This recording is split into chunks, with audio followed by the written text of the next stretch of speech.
Sir നമ്മളെ RFCയിലെ ചാമ്പ്യൻഷിപ്പായ. അപ്പോൾ നമ്മൾ ഇന്നൊരു ജീപ്പ് ടെസ്റ്റ് ഡ്രൈവ് നടത്തുകയാണ്. അതായത് നമ്മളെ 540 അല്ലേ, റയർ പീസ് തന്നെ പറയല്ലേ, 550 ഇത് റയർ പീസ് തന്നെ പറയല്ലേ ശരിക്കും. നമുക്ക് പെട്രോൾ എഞ്ചിനിൽ വന്ന ആകെ കുറഞ്ഞ എഞ്ചിൻ മാത്രമേ വന്നിട്ടുള്ളൂ. പക്ഷെ എനിക്ക് തോന്നുന്നു കേരളത്തിൽ തന്നെ ഇത് കുറവാണ് അല്ലേ, അത് പെട്രോൾ എഞ്ചിനിൽ തന്നെ ആ ഒരു സ്റ്റോക്ക് വണ്ടി ഒരു 3-4 കേരളത്തിലുണ്ടാവും. അത് പിന്നെ വേറൊരു പ്രത്യേകത പറഞ്ഞാൽ ഇതെങ്ങനെയാണോ ആ സ്റ്റോക്ക് അതേപോലെ യാതൊരു മോഡിഫിക്കേഷനോ കാര്യങ്ങളോ ഒരു സാധനങ്ങളൊന്നും ചെയ്തിട്ടില്ല. അപ്പോൾ ജസ്റ്റ് ഒന്ന് ഡ്രൈവ് ചെയ്തു. ഏത് വേരിയൻസിലാണ് പതുക്കാ വരുന്നത് 550 എന്ന് പറയുമ്പോൾ? 550 പറഞ്ഞാൽ മിലിറ്ററിക്ക് വേണ്ടി മാത്രം മഹീന്ദ്ര ഉണ്ടാക്കിയിരുന്ന വണ്ടികളാണ്. അതിൽ തന്നെ ഏറ്റവും ലേറ്റസ്റ്റ് ജനറേഷൻ 2004 മുതൽ മേലേക്കാണ് തോന്നുന്നത് എൻ്റെ ഓർമ്മ.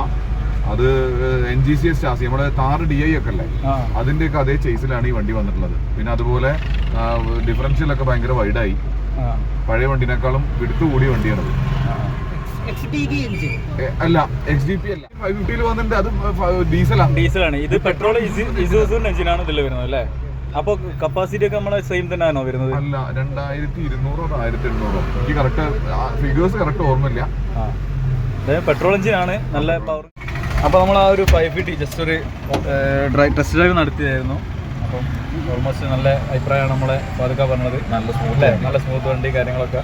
ഇങ്ങനെ സ്റ്റോക്ക് വണ്ടികൾ കാണാൻ ഭയങ്കര പാടാണ്.